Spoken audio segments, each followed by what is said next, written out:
Pensemos por un momento en cualquier red, da igual si es la de casa o la de la oficina. Es, en esencia, una autopista digital increíblemente concurrida.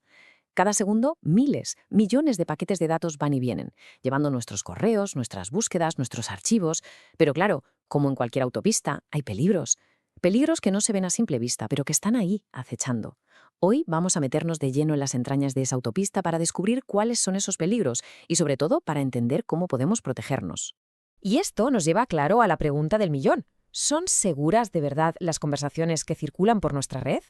Porque cada vez que hacemos clic estamos teniendo una conversación digital y damos por hecho que es privada, que es un secreto entre nuestro ordenador y el servidor.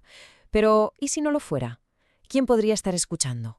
¿Qué pasaría si esas conversaciones que creemos tan secretas en realidad no lo son para nada?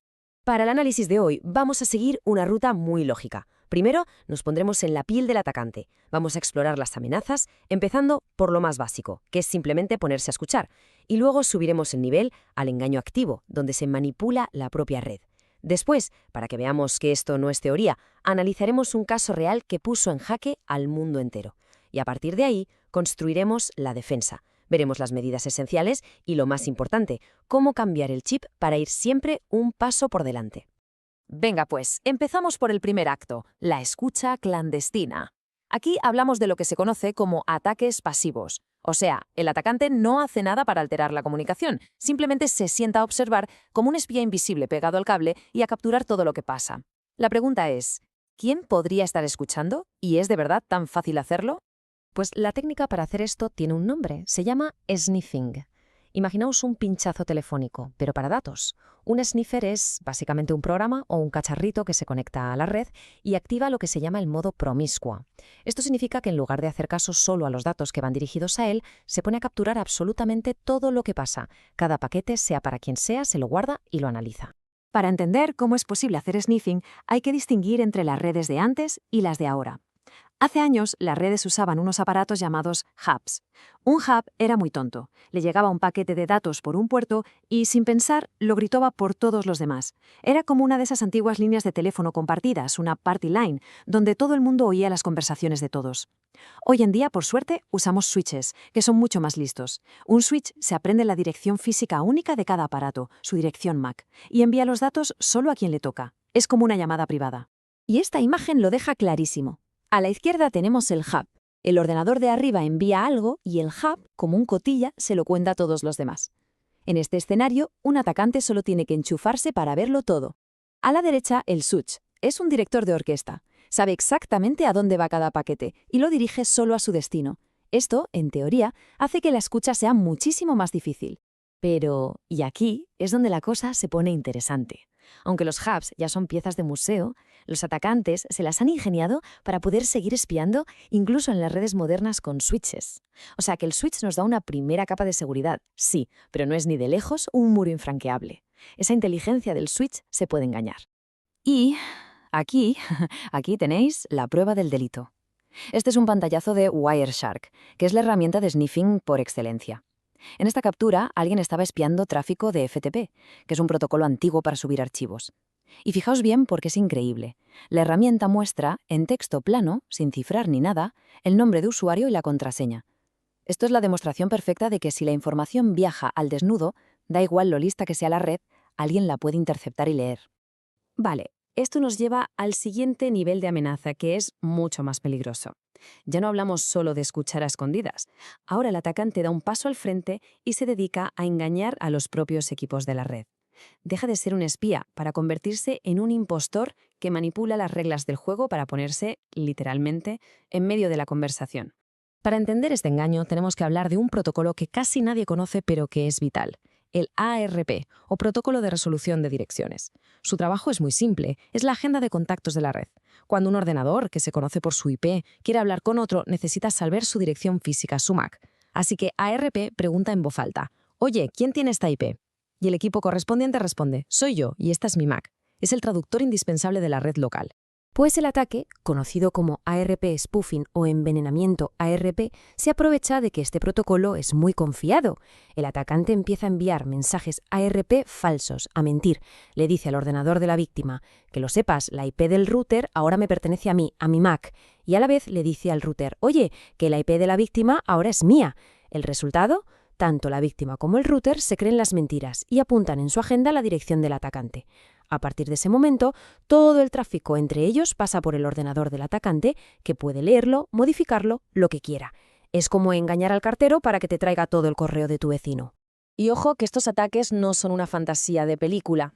Para ver el desastre que puede provocar una sola vulnerabilidad, vamos a analizar un caso que en 2017 paralizó medio mundo y que nos dio una lección durísima, pero muy necesaria, sobre lo frágil que es en realidad nuestra infraestructura digital. Hablamos, como no, de WannaCry. El 12 de mayo de 2017 se desató un ciberataque que corrió como la pólvora por más de 150 países. No era un virus cualquiera, era ransomware, es decir, un programa que secuestra los archivos de un ordenador, los cifra para que nadie pueda usarlos y pide un rescate para liberarlos.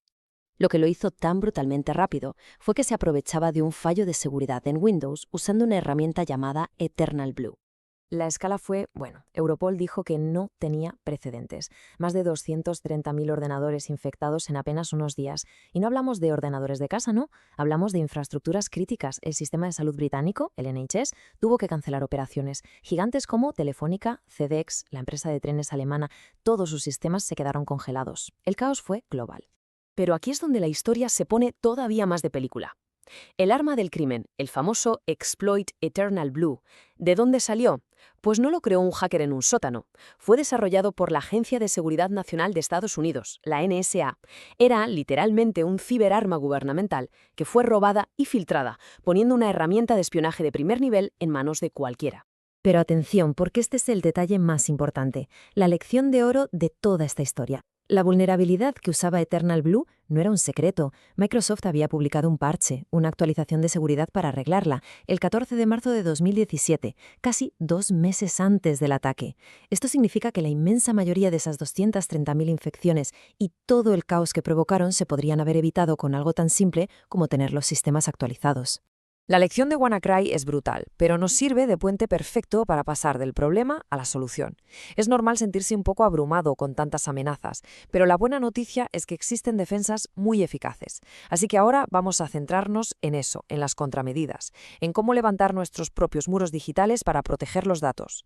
Y la primera línea de defensa, la más sencilla y, como acabamos de ver, la más crucial, es esta: mantener los sistemas y las aplicaciones al día. Las actualizaciones de seguridad no son una molestia, son parches que los fabricantes publican para tapar agujeros que han encontrado.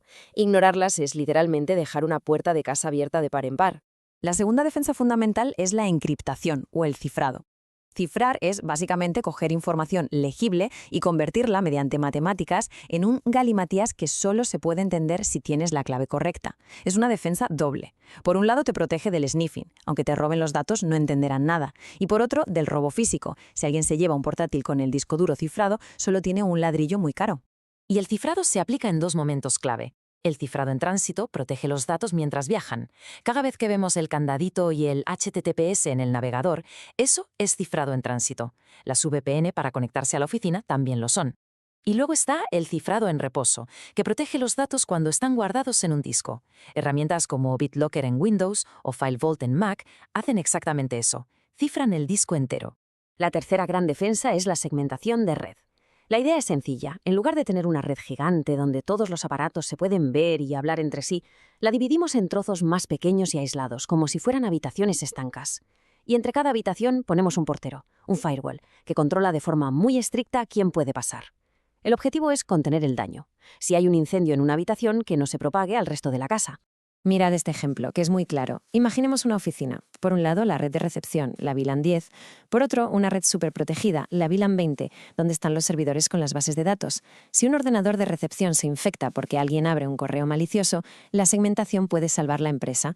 El firewall que está en medio simplemente bloqueará cualquier intento de conexión desde la red de recepción a la de los servidores. El ataque se queda contenido y no llega a lo importante. Actualizar, cifrar, segmentar son defensas potentísimas, son nuestros muros. Pero la seguridad hoy en día exige ir un paso más allá. Requiere un cambio de mentalidad. Pasar de una estrategia de esperar a que nos ataquen a una estrategia proactiva. Se trata de buscar nosotros mismos nuestros puntos débiles, antes de que los encuentre un atacante. Ya lo dice el refrán, la mejor defensa es un buen ataque. Y en ciberseguridad esto significa hacer análisis de vulnerabilidades. que no es otra cosa que hacer hacking ético. O sea, usar las mismas herramientas y pensar como un criminal, pero con permiso y con el objetivo de encontrar los fallos para poder arreglarlos antes de que sea demasiado tarde. Y este proceso es muy metódico, sigue 3 pasos. Primero, el descubrimiento. Se peina la red para hacer un mapa de todo lo que hay enchufado. Segundo, la identificación. Para cada cacharro se mira qué puertos o puertas tiene abiertas y qué programas se están escuchando en ellas, fijándose bien en la versión exacta. Y tercero, la correlación. Se coge esa lista de programas y versiones y se cruza con bases de datos públicas de fallos conocidos para ver si alguno de los nuestros tiene una vulnerabilidad documentada. El resultado de todo este trabajo de detective es un informe. Lo primero que se suele ver es algo como esto, un resumen visual, un gráfico que te dice con colores la gravedad de los fallos encontrados, desde los informativos en azul hasta los críticos en rojo. Esto es súper útil para ver de un vistazo por dónde empezar. Hay que apagar los fuegos más grandes primero, claro. Si profundizamos un poco más en ese informe, pasamos del gráfico general a la lista de la compra. Ya no son solo colores, ahora tenemos el nombre y apellidos de cada vulnerabilidad. Aquí, por ejemplo, vemos una de gravedad media que afecta al servidor web Apache. El informe nos está dando una lista de tareas concretas que hay que hacer. Y por último, para cada uno de esos fallos, el informe nos da la ficha completa. Nos da una puntuación de riesgo, detalles técnicos de por qué es un problema y, lo mejor de todo, casi siempre nos da pistas o enlaces directos sobre cómo solucionarlo. Es una hoja de ruta completa para fortalecer el sistema. Bueno, pues hemos hecho un buen viaje, ¿eh? Desde espiar un cable de red hasta ponernos el sombrero de hacker ético. Ahora toca recoger todo lo que hemos visto y quedarnos con las ideas clave. Porque si algo tiene que quedar claro es que la seguridad no es algo que se instala y ya está. Es un proceso, una vigilancia que no para nunca. A modo de resumen, hemos visto que amenazas como el sniffing o el envenenamiento ARP son muy reales y nos demuestran que no podemos dar por sentada la seguridad de nuestra red. Un desastre como WannaCry nos enseña la lección más dura. No actualizar tiene consecuencias catastróficas. La solución no es una sola cosa. Es una defensa por capas, como una cebolla. Actualizar, cifrar y segmentar. Y por encima de todo, la clave es cambiar el chip a un modo proactivo, a buscar los problemas antes de que ellos nos encuentren a nosotros. Y esto nos deja con una última reflexión. Siempre se dice que una cadena es tan fuerte como su eslabón más débil. Después de todo este repaso, la pregunta que queda en el aire, y que es bueno hacerse de vez en cuando es, en nuestra propia cadena de seguridad, ¿cuál es ese eslabón más débil?